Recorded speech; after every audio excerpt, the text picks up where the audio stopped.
you guys. Welcome to Dog Hugs. Well, today is a really special day for Spider and for me because our guest today, and we're going to get right into it, is a good friend of mine, Edye Hoffman.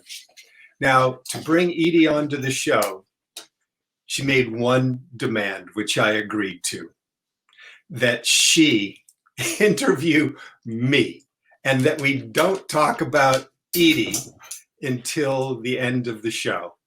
So here we go. Without further ado, let's welcome to Dog Hugs, Edye Hoffman. Hi, Edye. Hi, everybody. Super to see you, and super to see you, Larry. How great is this? Yeah. Thank you so much. What a treat this is. I will say that we know each other from heroic public speaking. We do. A public speaking community.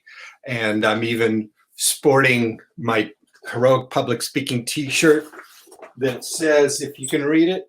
A little bit to the side. We can do more than we can. Yeah. We can do more together than we can alone. Yeah. So true. So true. What a great cohort. We just had some stunning people around, you included. Really interesting people. Yeah. Stepping up just in really unique ways, bringing gifts in really unique ways. Yeah. Yeah, it's an amazing room. I mean, people from all over the place. In fact, you're in the UK. I am. I live in Cambridge, England. So it's 5 o'clock here when we're recording this. All right. I promised you that we won't ask to do too much background or stuff like that. So yeah. Can't go against the rules, my friend. Thank you. No, and this is the fun part, right? I've had the pleasure of listening to a few of the Dog Hugs. Unfortunately, they don't fit perfectly well timed in the UK schedule for me to catch every day. But one of the things I have really enjoyed is how well you've interviewed people and captured what they do and how they contribute to the dog community and just the human community, right?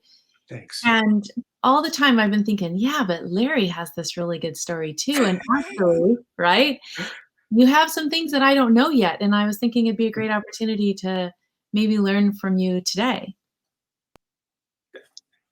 Yes, I'm an open book. Yeah, to you, Edye, and to the audience. I think that's really what's the point, right? Because I remember you kind of coming in to start this. So how many days ago was that? Yeah, it was March 25th. And so by the time this airs, we will have done more than 80 shows. Amazing. You know, it was on lockdown. I needed to quickly shift around plans that I had been making for more than 2 years, put them on the back burner, at least the side burner, and then put something else on the front burner. I think what you've done has been pretty stunning. Thank you. Thank you. It's really a treat for me. You know, initially it was to keep me out of my mischief.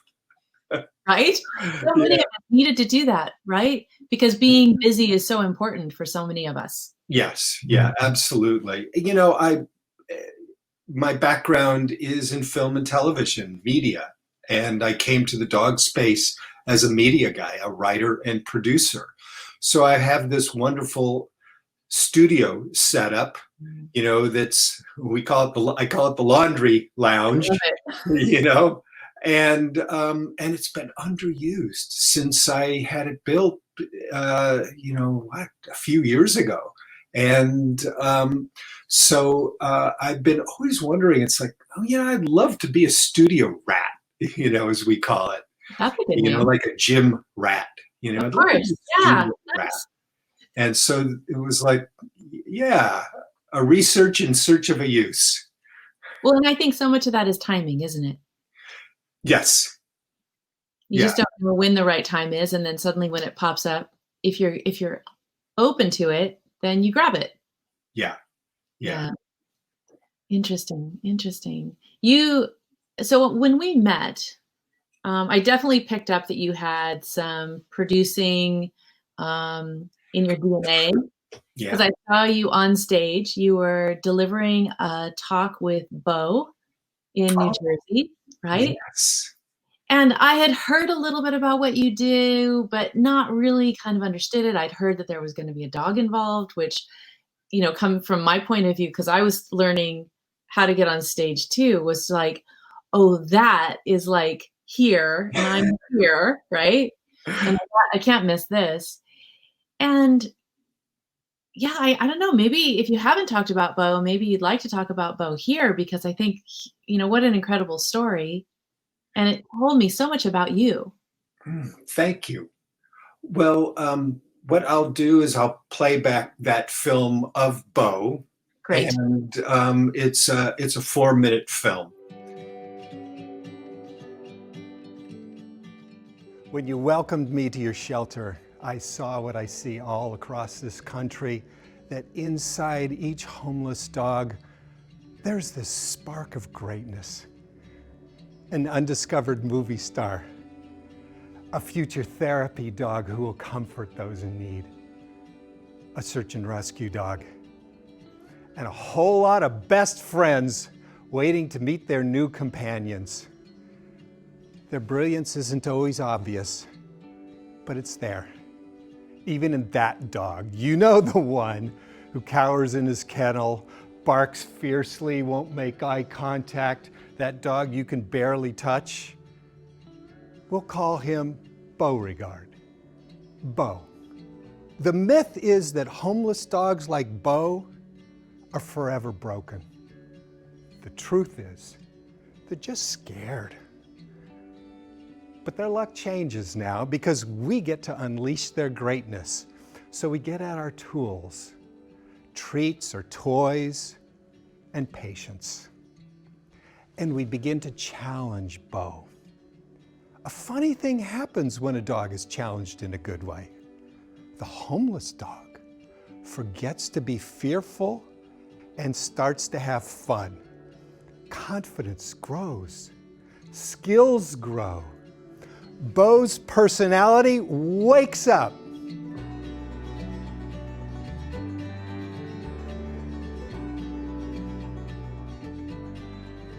The biggest reason homeless dogs like Bo don't get adopted is lack of training.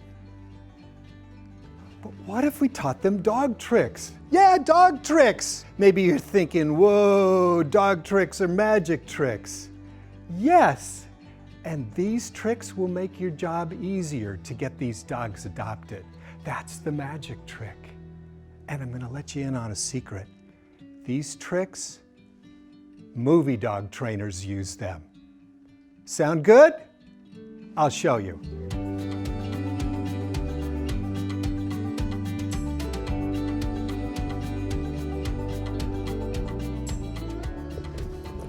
Good job. This is Bo. We trained for a couple of days with some of his shelter mates. Bo is demonstrating one of his tricks right now, getting on a platform. This raised platform helps Bo focus and boosts his confidence to get up in front of an audience. The platform engages Bo's body and brain together, and that speeds up training. You see platforms in movies all the time. Dog gets up on a couch, that's a platform. Or on a boulder, that's a platform. Another trick, the paw shake. Why do we love the paw shake? It says that we're connected, that we share a language, that we're safe. The paw shake is a building block for all kinds of dog tricks. In a TV commercial, Bo puts his paw on a dog food bag. In his adoption photo, Bo waves high. The paw shake gets dogs adopted. Come on, Bo. Come here. Good job. Come on, buddy. Good job. Dog tricks teach Bo that his world is safe, rewarding, and fun. Rescue star Bo is now ready for the best kind of stardom, a loving home, forever. Dog tricks save lives.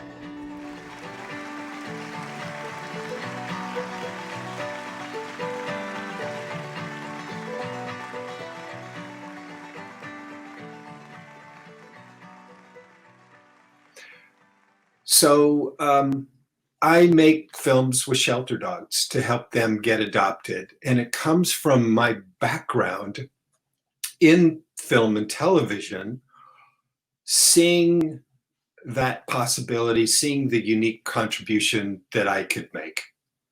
I mean, rolling back even a little bit further, I'm really at the point of my career that I really want to make a difference, really want to, have an impact. And as I really look at the arc of my career, it's been about community and service.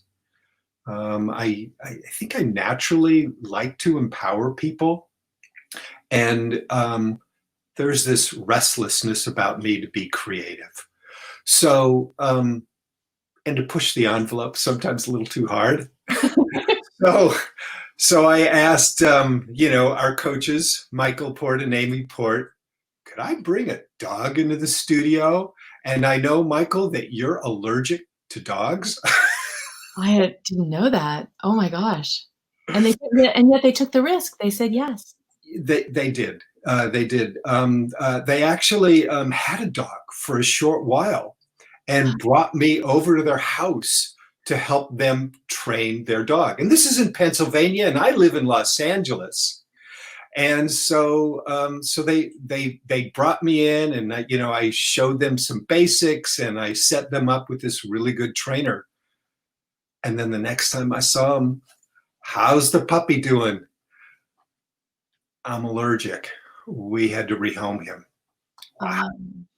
Yeah. It does say, though, I think it speaks to how come dogs and cats need to be rehomed sometimes, that life circumstances get in the way that can't be helped. Yeah. I don't know if listen, I'm hearing. I'm a bit of a gatekeeper. We don't have a cat or dog door. We actually, we are the doormen that open the doors when the cats want to come in. And so it just started to rain and get kind of windy outside. So yeah. That was a really loud yowl. Oh yeah, he knows how to communicate. That was Mackerel. Mackerel. Mm-hmm. Nice. Yeah. Is that the one in the photo? So they both are in the photo. I think the first one is Mac, and the second two are Lambda, and they're both black, and they were both rehomed. Hello there. We got a visit. We have a tail sighting. I'm sure we'll get another one soon. It's almost dinner time, so it's like, you not getting the message yet, right? So I asked to bring a dog on stage. They thought about it, and they said yes. So it's like, okay, I just got what I asked for. Now let's do this. The big thing that I've been working on since, my Dog Tricks book came out, a year ago, was making films with shelter dogs. And it was, in fact, that project that brought me to writing this book. Really? Yeah. And that's where I met Spider. Spider and I met on one of my film sets. When was that? That was 5 years ago, July 26th. Oh, nice. So that's, anniversary. Coming up on his 5th Gotcha Day. It was this 4th of July film. And on this occasion, the shelter, and that's Pet Orphans in Van Nuys, California here, they brought out 12 dogs. And we began this process of trick training them and making the film. Well, among these 12 dogs, there was one really rough dog.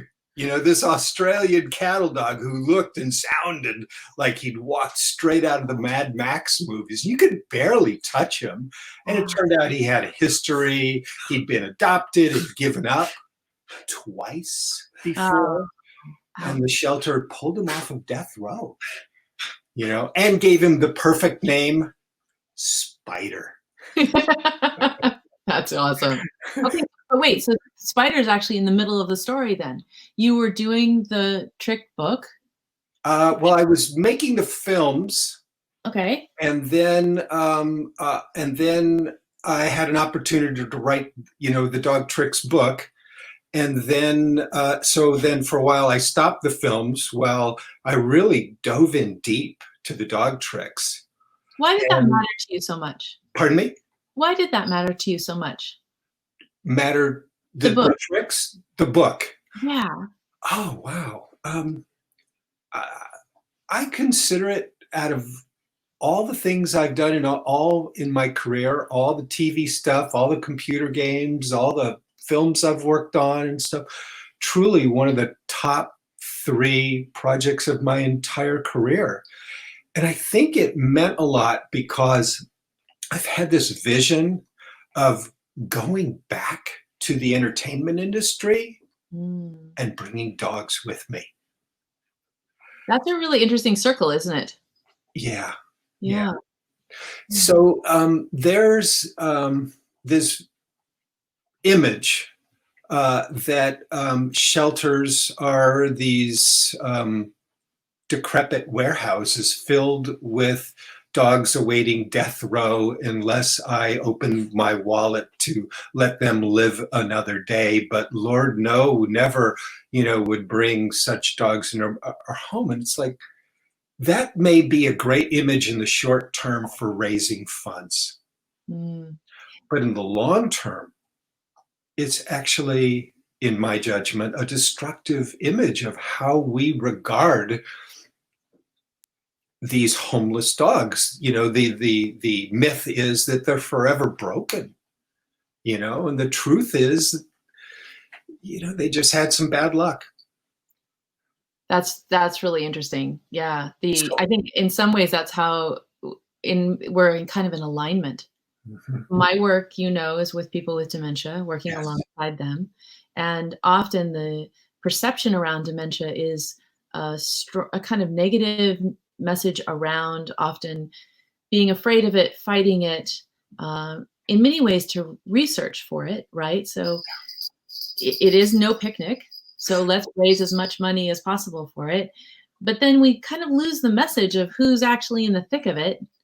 And it's not a negative story for everyone. There's actually quite a lot of positives. But you have to kind of look through that message, I think, in the same way you're talking about looking at the perceptions of rehoming. There is life to be lived. Yeah.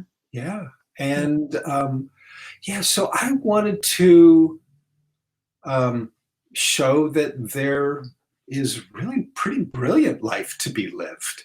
And that I love to take a problem and flip it around. Meaning it's a perceived liability. And if we turn it around, what's the hidden asset? Right? Right? Absolutely. So I came up with this line, inside of every homeless dog is this undiscovered star. And only really you could see that, right? It's your journey, I think, that really makes that possible. Makes you speak to it from where you speak from it.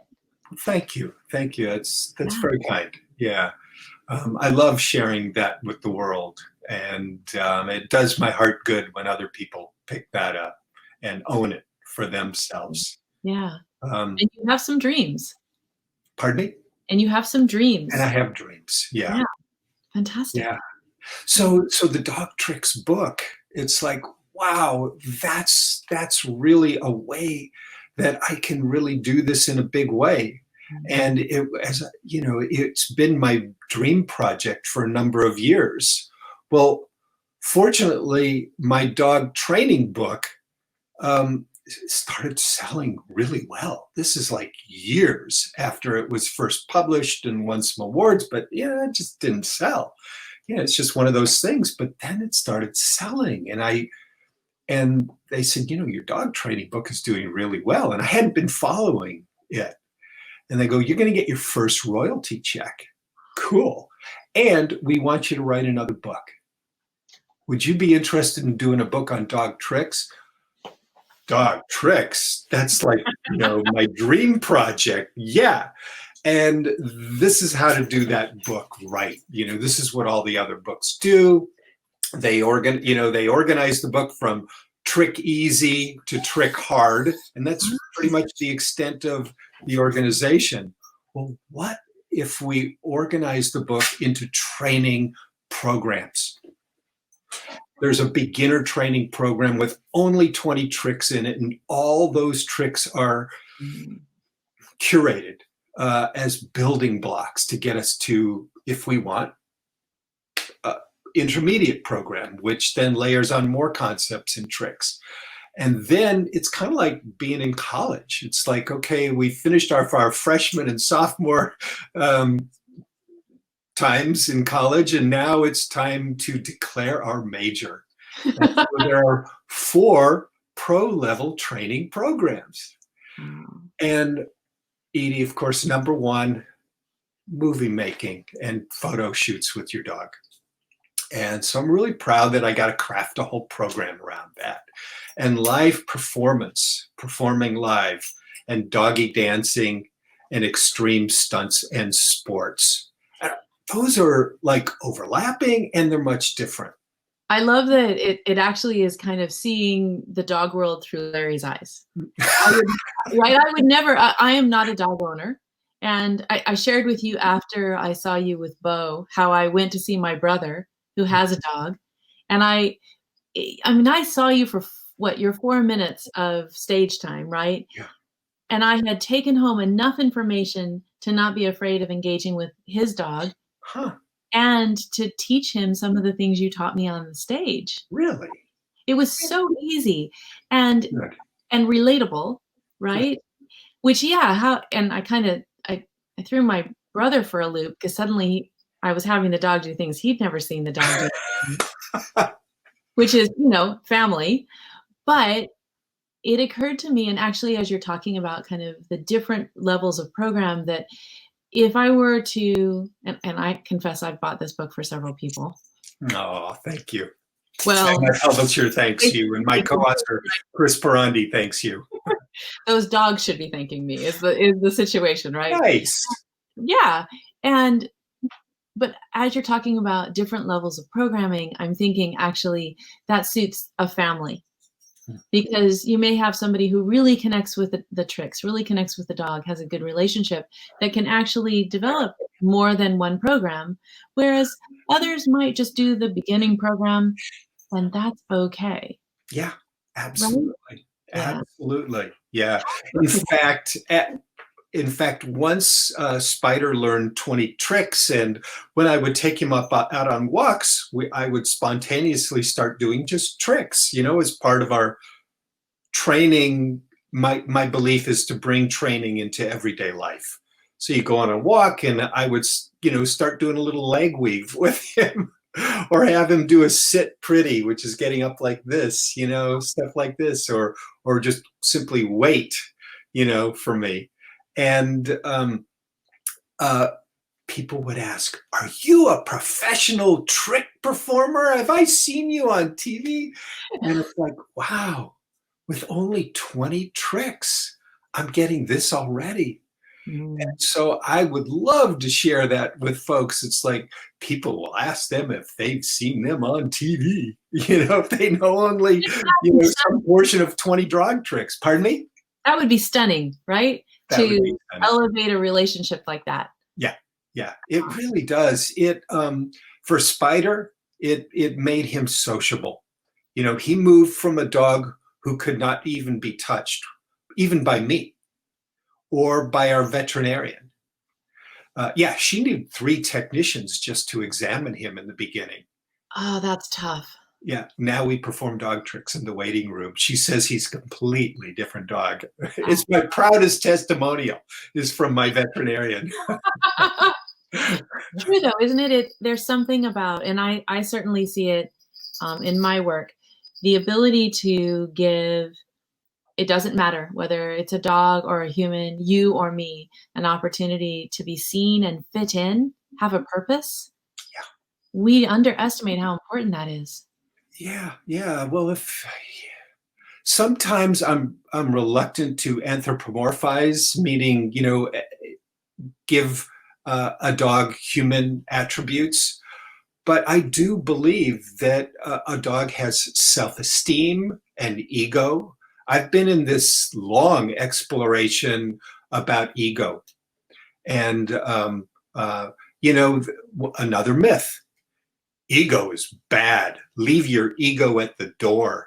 And I think that's painting too broad a brush. I think ego is good. Shadow ego is bad.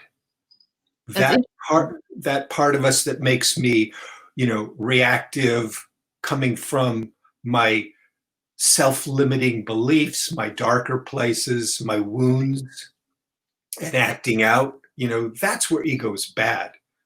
But my creativity and my self-expression, that goodness, that uniqueness that's in all of us, it comes from ego.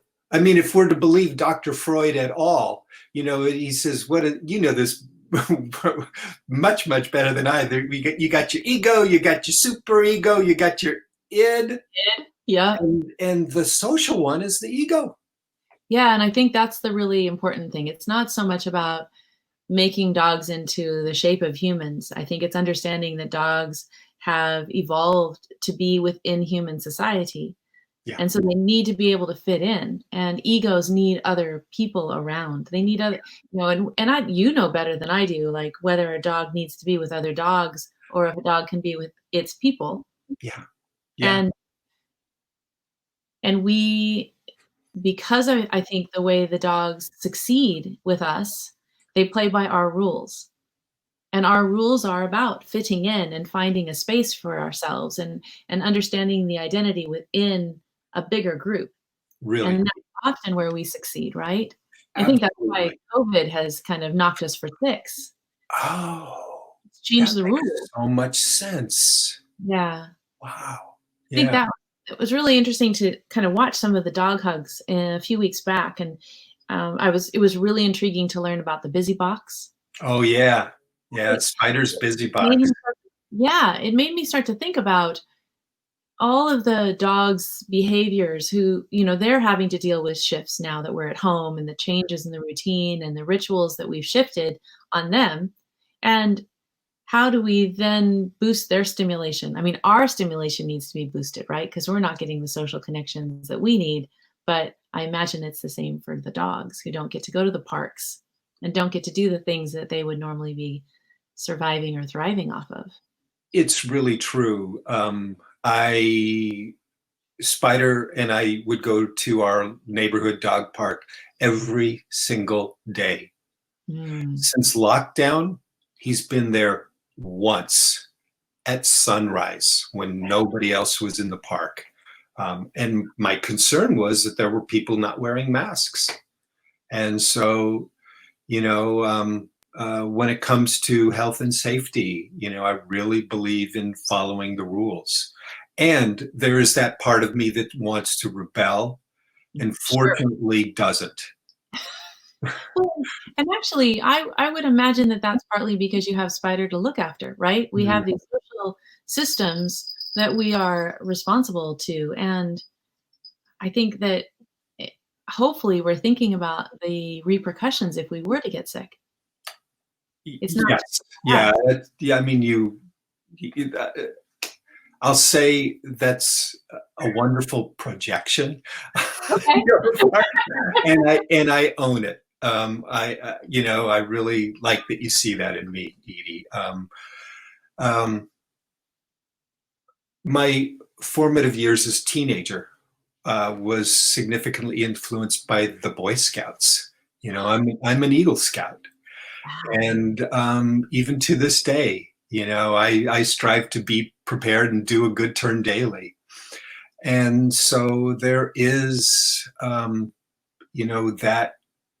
that duty to and honor to,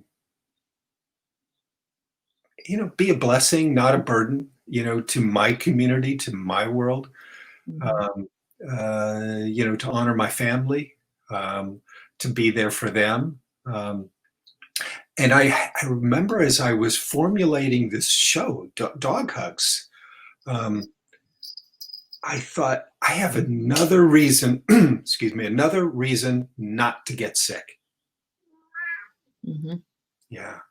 And it surprised me and warmed me that I would think that. Nice. Just to go back to what you're saying, I think you've really summed up to me what citizenship means. And lockdown's been really so much about what is a good citizen.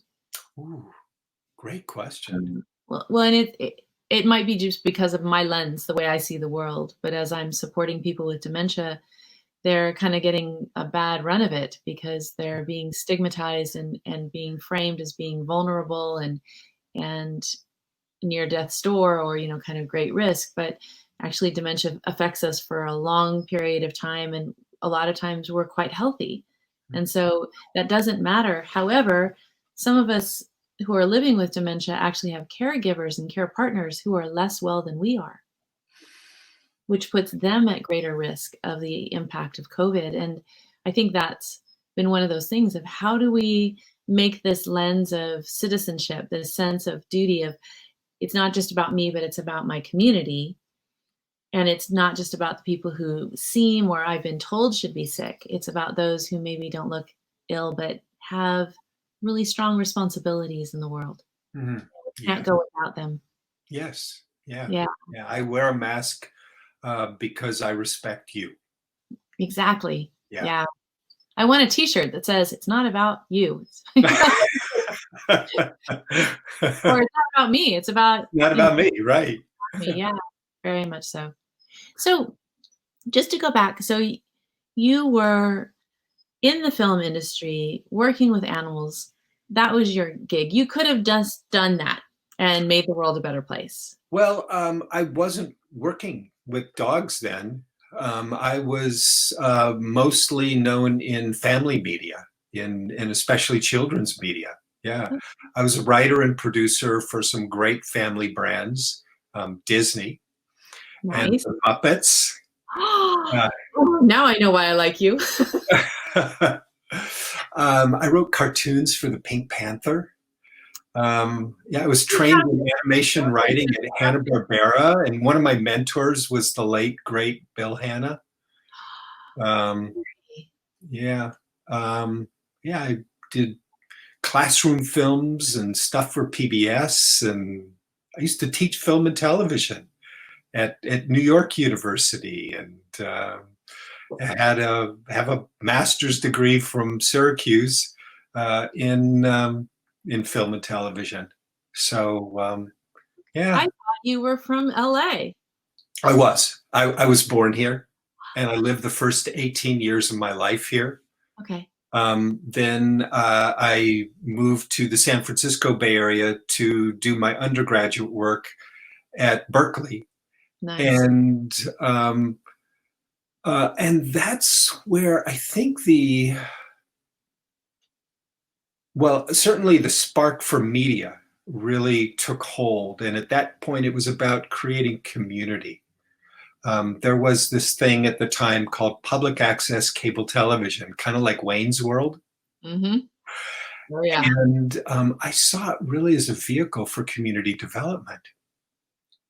So after college, I co-wrote this grant for this community organization in the city of Oakland that got funded, but the lag in time from getting funded, I was already onto other things, but it created a whole system of community communications in Oakland. Nice. And then I went to graduate school at Syracuse. I went there on a visit to follow my future ex-wife. We were together many, many years. And so I visited her there. She went there for medical school. And so I said, well, I'd heard, great things about this TV school at Syracuse. Let me just take a little tour, and was impressed by the facilities and hit it off with the department chairman. And we began to correspond. And this is before email. We actually wrote letters. And some of the ideas that I had, he just loved, and offered me an assistantship, helping as a graduate teaching assistant to teach television production in these gorgeous studios. So I said yes. And then after I graduated and she finished med school, we moved down to New York City so she could do her residency. And that's where I was hired initially to manage the television studios at NYU, and then created a show for PBS of NYU student films. And yeah, here I was, a rookie in New York with my own TV show. It does say something though about like just being able to see the world in a different place from a different viewpoint. I think it just opens doors to new ideas, to creativity, right? Yeah, there is this creative restlessness about me. And to put it more in the light, as you put it, rather than in the somewhat shadowy place of restlessness, of possibility. What if, So, yeah. Then we ended up going back to the San Francisco Bay Area, where we first met. And that was in the 1990s. And then there was this, I could see in the early 1990s that there was the opportunity for doing real interactive entertainment and enrichment and what they call edutainment. And so I learned that field and ended up helping to write and design the interactivity for children's and family CD-ROMs. And my career shot out of a cannon. I mean, it was extraordinary. And, as I say, I was, represented by the William Morris Agency and writing for the Muppets and working with Disney. In fact, arrogantly, I turned Disney down a handful of times. I go, yeah, I've already done that. If I'm going to be working with you guys, Disney, I want to work on like these projects that are like, the next generation, things like that. So this is like in the mid 1990s, before there was really this thing called the commercial internet. I don't know if you've heard of it. I don't. So I think actually Disney was in a little bit of growing pains then, if I remember correctly. Yes. They weren't quite sure where they were going. That's right.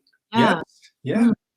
Well, they acquired a whole company in Silicon Valley in the early days of search, a company called InfoSeek, and rebranded it as the Go Network.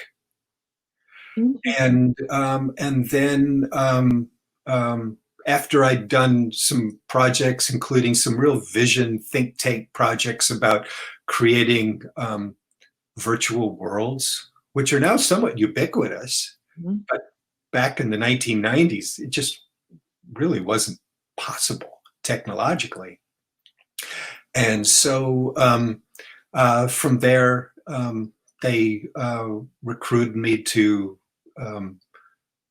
manage some of their content properties across what's called the Go Network. So I was a senior product manager for kids and family programming, as they called it, and working with their Disney branded verticals. So the various Disneys, meaning theme parks and vacations and TV and film and magazine and, that whole empire. They're kind of like pillars of or areas of expertise or areas of interest that they had their fingers in. Exactly. Plus ABC, ESPN, and a number of other brands.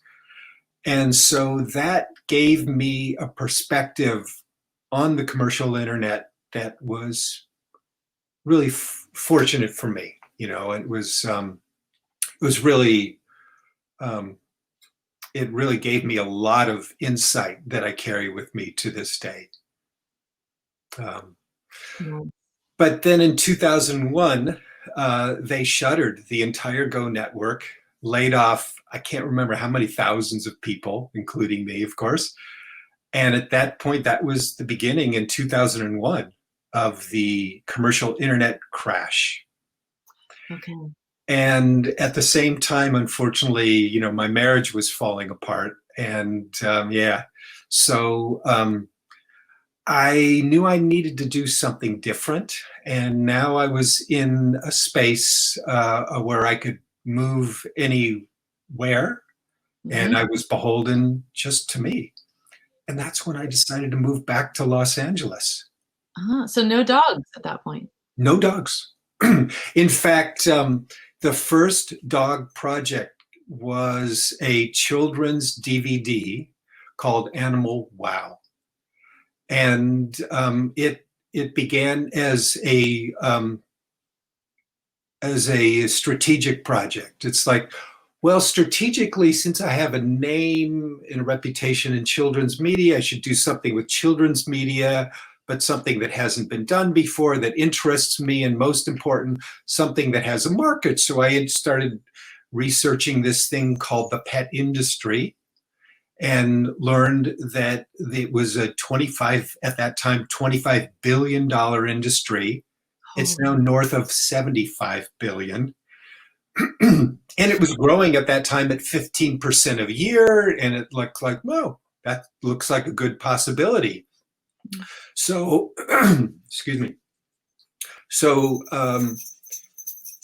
researched it, decided that I was going to make a DVD on dog safety and dog care for little kids that combined things that I knew. Right. Puppetry, I'd written for the Muppets, animation. Is that still around? It's out of print right now. I have still, a few copies in an upstairs closet, but it ended up, and it combined with all this entertainment, original songs, and comedy, and special effects. I mean, it won all these awards, got endorsed by the American Humane Association. I wound up on the front page of the LA Times business section.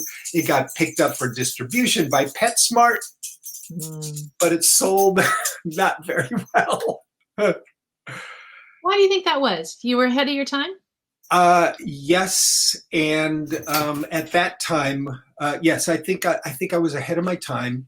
There's a difference between the cutting edge and the bleeding edge. It does feel like that. Like listening to you, there are these kind of natural progressions that we make, right? Yeah. Next opportunity, next challenge makes sense. And then there's a moment where you start thinking outside the box, right? You start putting various tendrils of experience together. Yeah. And maybe the world isn't ready for you yet. Yeah. It would probably work now. Okay. That these various media have converged. But I, at the end of that project, I thought, I really liked that dog thing. That was really cool. And this is after you'd kind of dipped your toe in the pet industry, gotten a chance to see a new community. That was the beginning of it. Ah. That was my first project in doing anything with pets, ever. Wow. What year was that? I began the research in 2002, and the DVD came out in 2004 or 2005. Yeah. And then the big break came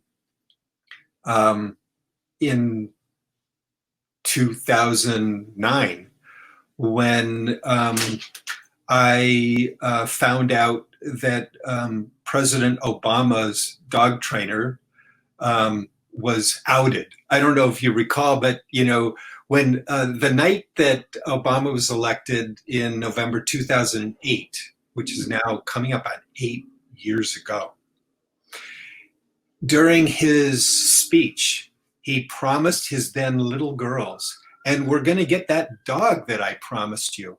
That's right. Okay. So that was in 2012? 2008.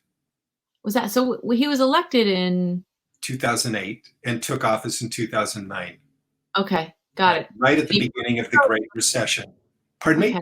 So I was in the UK at the time. Yes. And so my knowledge the dog was a little kind of behind the times. Right. Yeah. Yeah. So, so the dog came to the White House, and then people, the buzz among dog people was, where did this dog come from? It's not a puppy. What's the deal? Where's the dog from? And then this person was outed, the late Dawn Sylvia Stasiewicz. And so as soon as I, read her name, I'm researching her, and half an hour later, I'm leaving her a voicemail. My name's Larry Kay. I'd love to do a freelance magazine article on you. Yeah. So and this is Positively Wolf magazine. that was even before that. Yeah. Wow. Okay. I don't think I can't even. Yeah, I think I was just starting Positively Wolf then. Okay. Yeah, I think so. Yeah. I hadn't started a Facebook page yet. Yeah. And it was on the to-do list. It does, like, we never go in the right steps, right? We always kind of have to peel back and put the pieces back together. We should have probably done earlier, but that's okay. So anyhow, that evolved into, we wrote a book together, and sadly she wasn't in great health, and she passed away not long after the book was published. And then we won some big awards, and then repositioned the book from the President's Dog Trainer's book to the award-winning Dog Trainer book, which was really brave, of Workman to do that. And so I remember meeting with Workman where we made that decision. And pardon me? Workman is the publisher? Oh, Workman Publishing, yeah.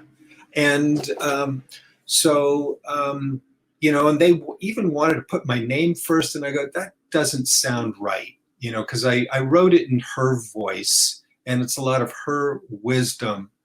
And even though, I did the writing of it and, interviewed her for literally a couple of 100 hours, it was, it's, her name deserves to be first.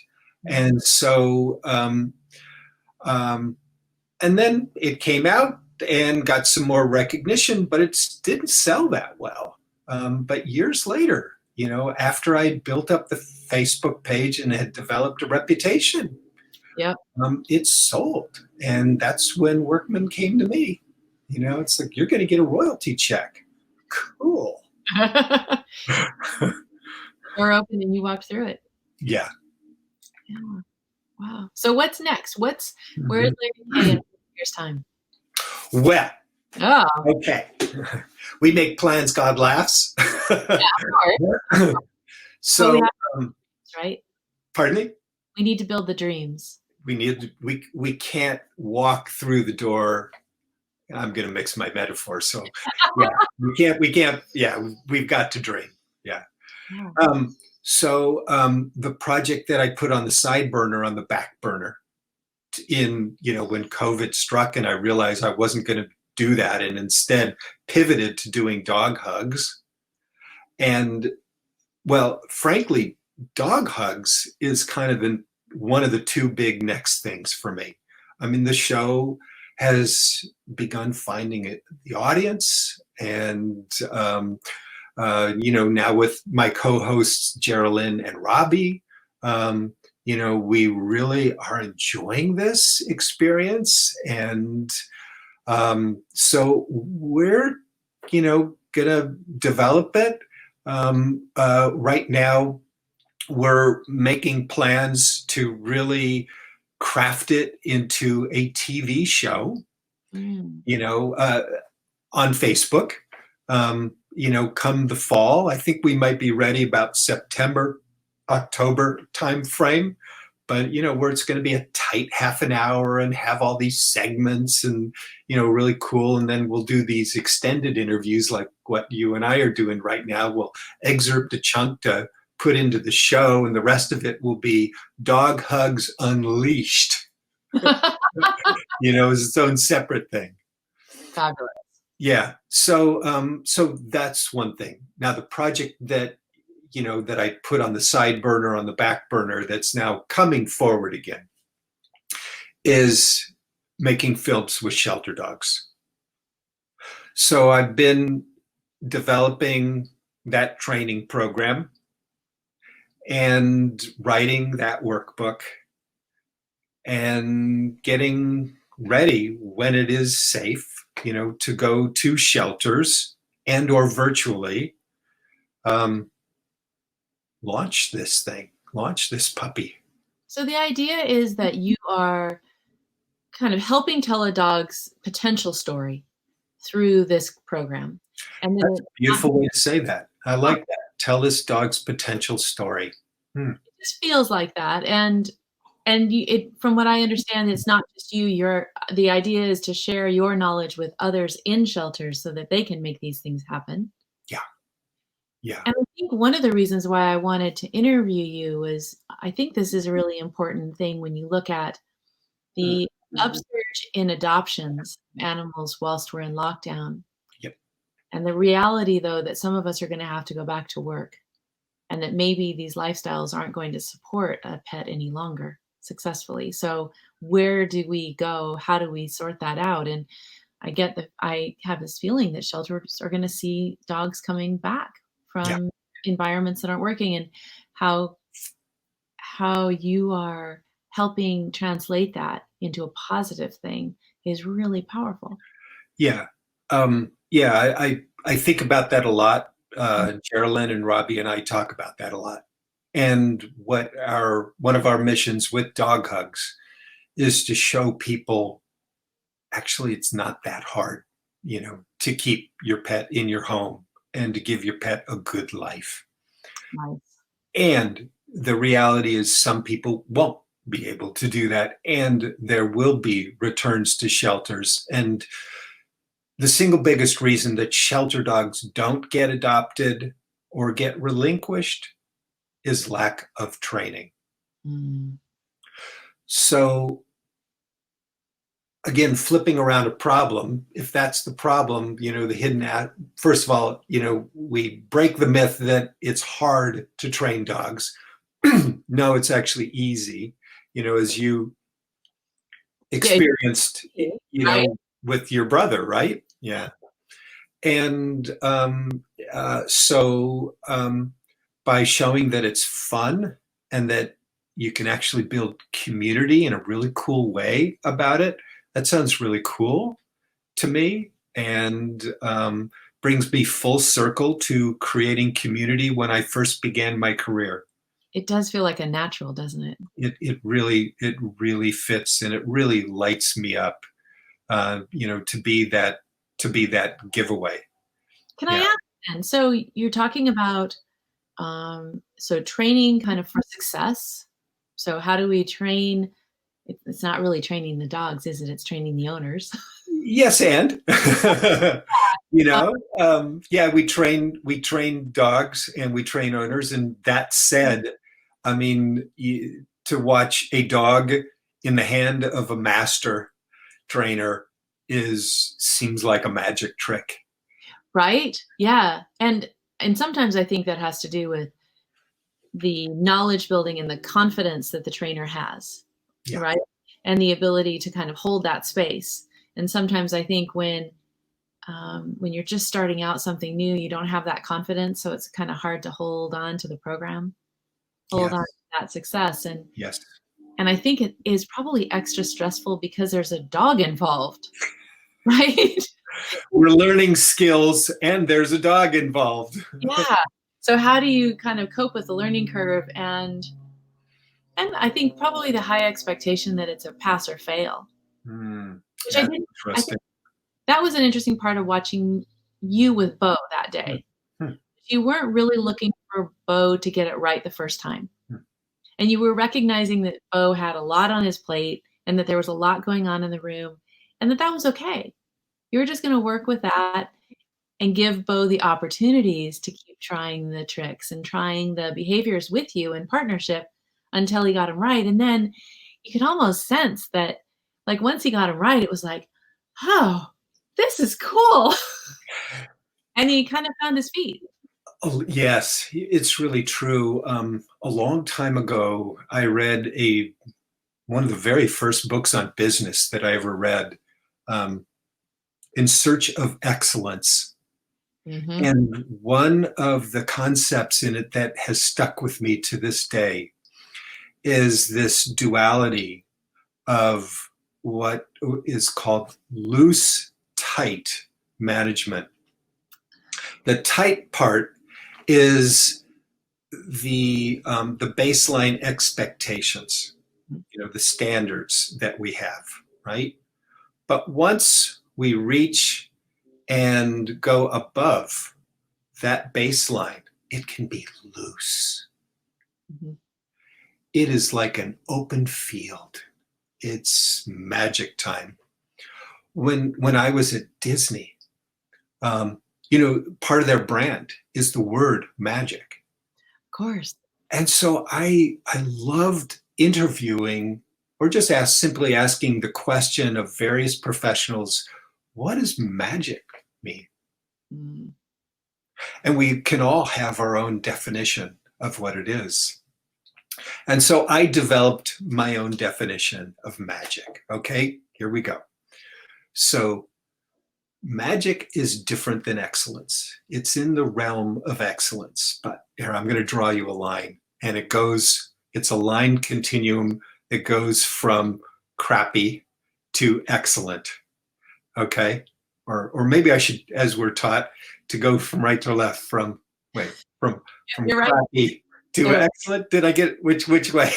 Your right hand is crappy. Okay, from crappy to excellent. Okay, because we read from right to left. Yeah, yep. It's not Hebrew or Arabic. No, it's not. Yeah. Okay. You could do excellent, maybe. That might make it a little bit easier. There you go. Yeah. Okay, so there's this line, right? And magic is in the excellent part, but it's not on the line. It's not on the line. It's in space. So I'm going to go math on you. Okay. It's introducing on that XY axis a Z axis. Ooh. Magic has a Z in it. That's awesome. Yeah, and it's unpredictable, and some refer to it in the world of physics as chaos theory. That has either really sophisticated predictability that is hard to math out, or it's unpredictable. Yeah. I know, it's hard being the dog. Yeah. Good boy. Yeah, he's so patient. Yeah, come on, buddy. Healer in it? What's that? Spider have some blue healer? Spider's a blue healer. Yeah. Yeah. Good job, buddy. Good job. Yeah. Okay. Come on, buddy. Let's go down here. Good boy. Yeah. So you've got some magic. Yeah. So I wanted to create that magic and help bring me back from that tangent if you can. So you're talking about another factor beyond the rules, as it were. So we kind of follow the program. We'll find these bits that are outside of the program that we can kind of grasp that are magic. Yeah.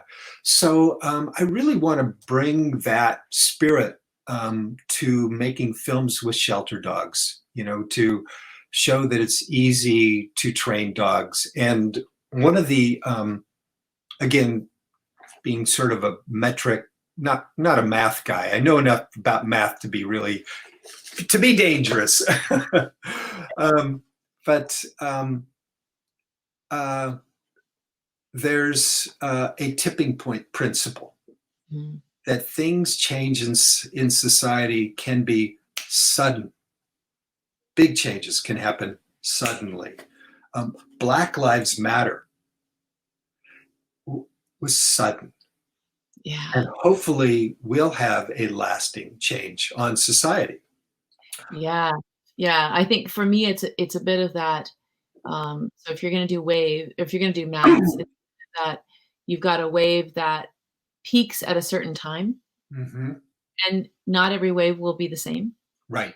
but every wave will have a peak. And it's about capturing that peak, Yeah. right? So anticipating it. And it takes a little bit of listening, a little bit of effort, I think. I think And so. community, I think it's really important because it's there's a lot of different factors involved.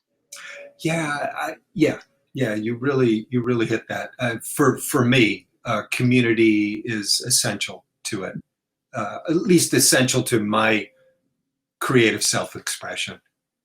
Yeah, and I think the thing that touches me about the idea of the shelter dogs and helping translate their role, their kind of identity, is that ability for inclusion. Mm, Yeah. nice. How can we do that? And I think we underestimate sometimes how creative we can be Hmm. making those things happen. Yeah, So, that's really beautiful. Yeah. yeah. So, and because I'm an entertainment industry guy, I can't wait, to, in my way, bring my expression of dogs to the entertainment industry and the entertainment industry to the dogs, so to speak. Yeah. The other strategies like a Rubik's Cube, and part of the Rubik's Cube that really falls into place is I want to attract especially two types of professionals to become volunteers in shelters. One is dog trainers, Mm. who I'm going to paint with broad brush. Sometimes when shelters get a hold of the trainer, they might latch on too tight and that could burn the trainer out. Yeah. And so if there's a lot of trainers and it's easier for people to become trainers, then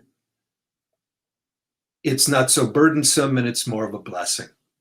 It's something that adds to our desire to serve. So you're creating communities of trainers then within the shelter. Yeah, right. Does that open up more opportunities for more trainers around the therapeutic, the beneficial dog? Oh, I love that.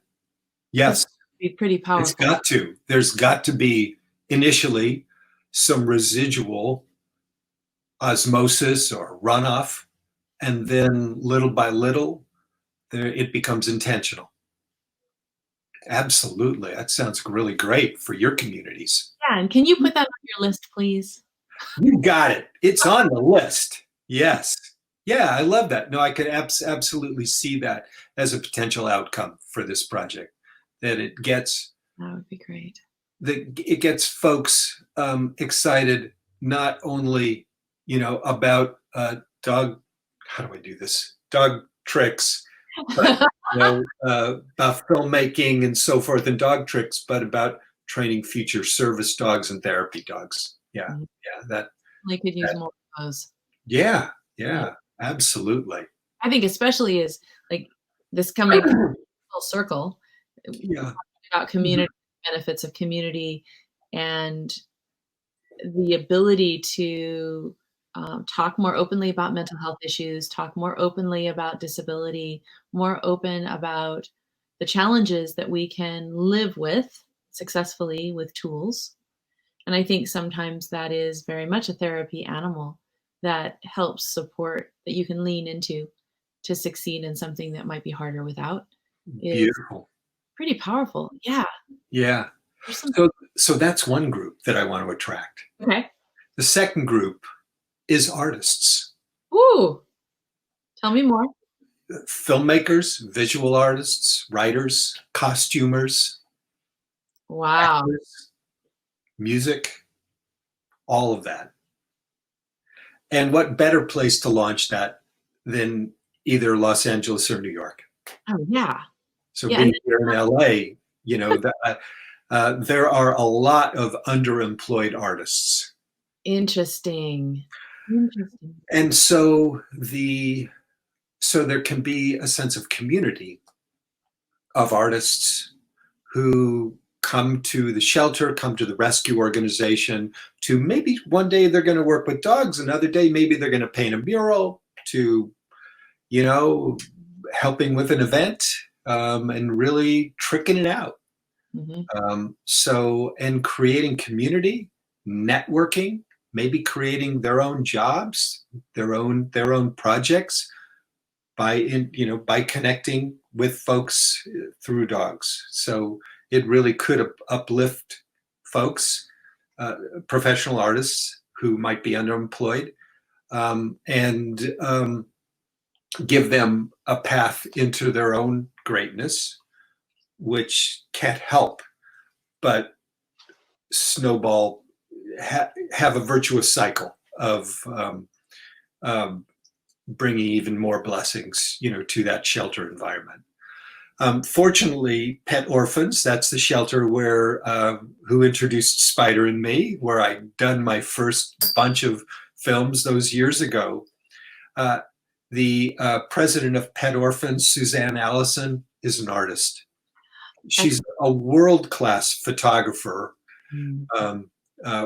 rock and roll photographer. Her husband is a music producer, and her circle of friends, includes singers and performers and visual artists and all of the above. So when I shared this vision with Suzanne, yes, I want to be the pilot. Yeah. So that's, where we had right now been intending to make the pilot. Sure. But because of COVID, had to put it on the back burner, but we stay in contact, and, and eventually, we'll bring it forward. So you're creating a movement and a business, presumably. Yeah, I think so. I know you've, offline have been encouraging to really see the business in this. And I think I've been shy about that. I think it has for me some elements of the sustainability. Great. Because that's what I want. Yeah. And you don't want to, it's easy, I think, for people who have the dream to carry the burden on their shoulders. And actually it doesn't, let's face it, that's not fun. No, I want the blessings, not the burdens. Right? You want to keep it creative. And this has the opportunity to affect so many different lives and, dare I say countries, right? Because we have our shelters here in the UK. There's shelters in Canada. There's shelters. In fact, you've spoken in Mexico, right? That's right. Yeah. Just before we went into lockdown, I was keynoting in Mexico City. So you have your message has further afield to go, I think. Yeah. And there's something about, if you're creating that sustainability, then there's, the structure that makes it possible. Right. And it sounds like it's a bit of a legacy for you. Yeah. Yeah. Transferring all that skill set and all of those things. So you're probably looking for funding. You're probably looking for key people that want to do the operational stuff. And then, of course, all those talented people who want to step up and raise their game. Yeah. To actual training. How fab is that? Yeah. It's super fun. Yeah. See it. Good. Yeah. I wish you every success. Thank you, Edye. Shall we talk a little bit more about you?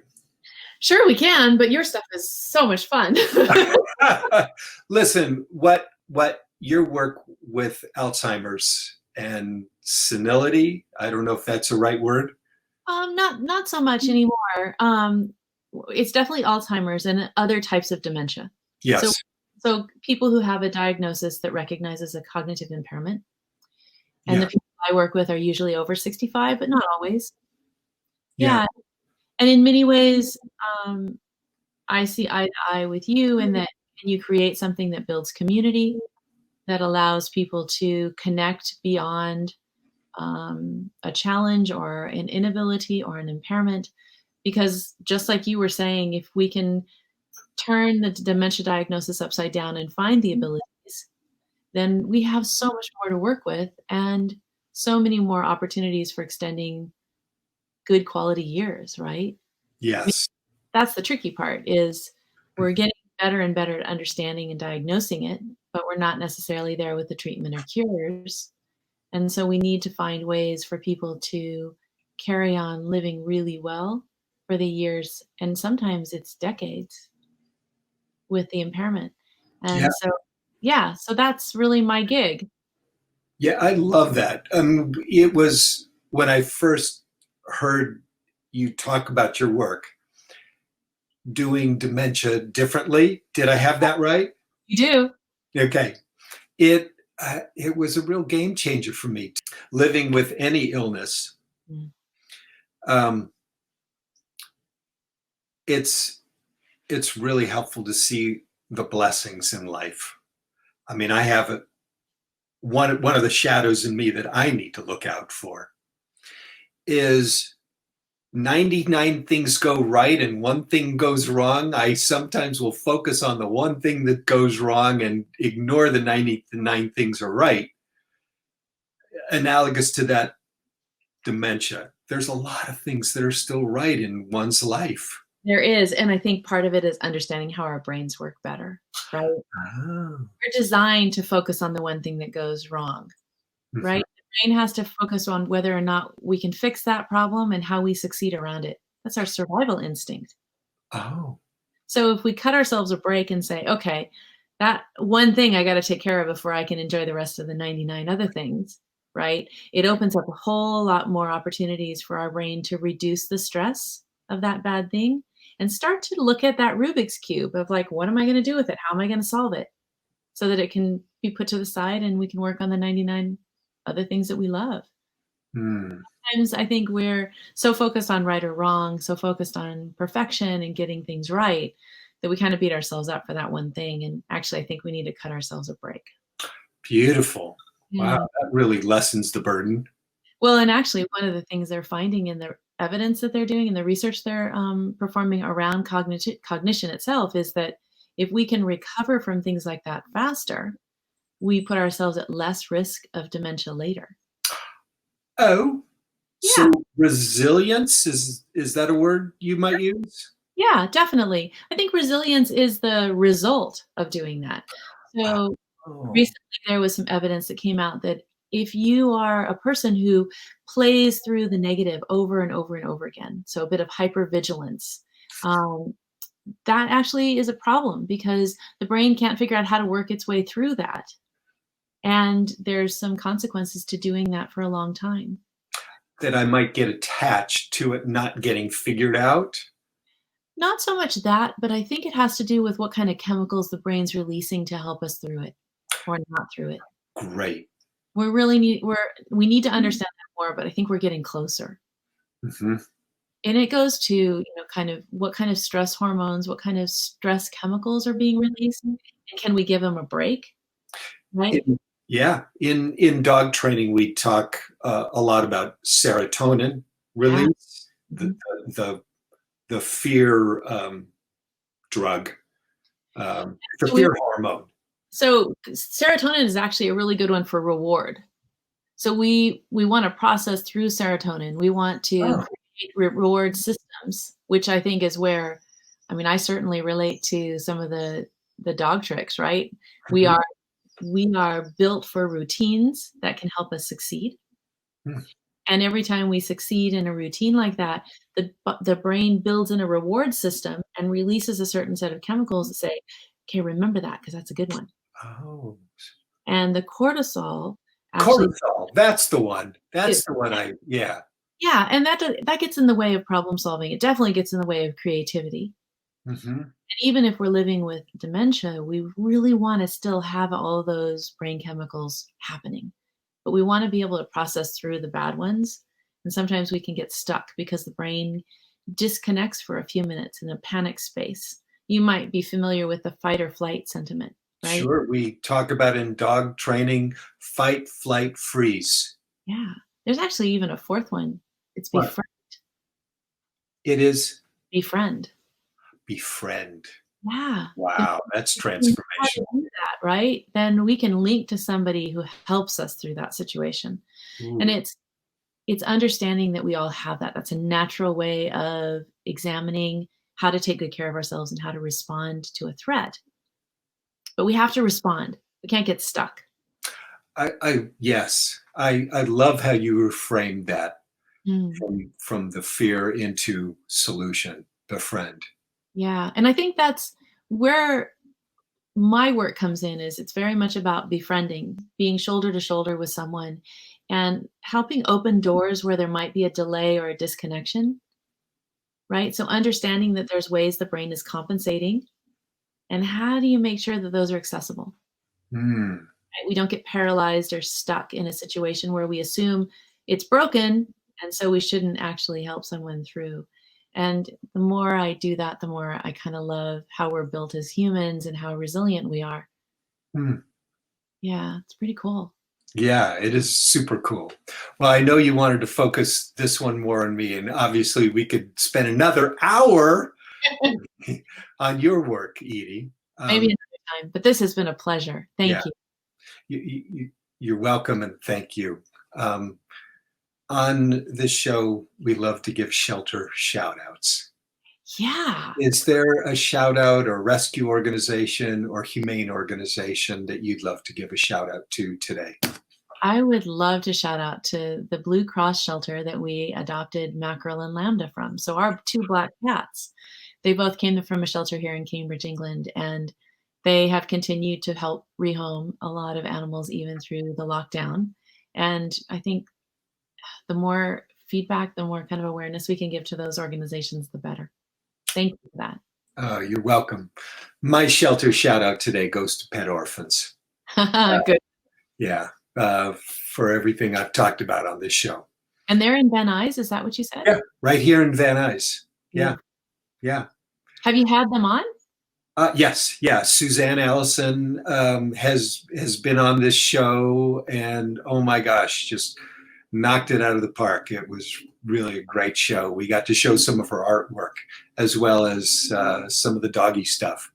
You know, yeah, it was fabulous, really fabulous. I absolutely love that I can go back and watch HUGS. Yeah, I'll post the link here. Thank you. Yeah, awesome. And this show is also about blessings Mm. and gratitude.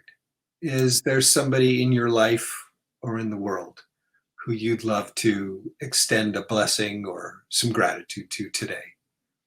Oh, heck, my world's filled with those. Yeah. Oh, that's a good one. I would say you. Thank you for doing this. Thanks for pivoting and responding so quickly to lockdown. You've been a real role model for me. And anytime I see somebody turn adversity into a win, I think is pretty phenomenal. So well done, you. And I'm very grateful to you and your team for producing something fantastic. Thank you. Thank you. I take that to heart. Edye, in a similar vein, my blessing goes to the founders of Heroic Public Speaking. Nice. Michael Port and Amy Port, for opening a whole world of public speaking to me and for introducing me to so many amazing people. Yeah. And for, that pledge, that in part says we can do more together than we can alone. So true. So true. Yeah. Yeah. True blessings. Yeah. Well, thank you, Edye Hoffman.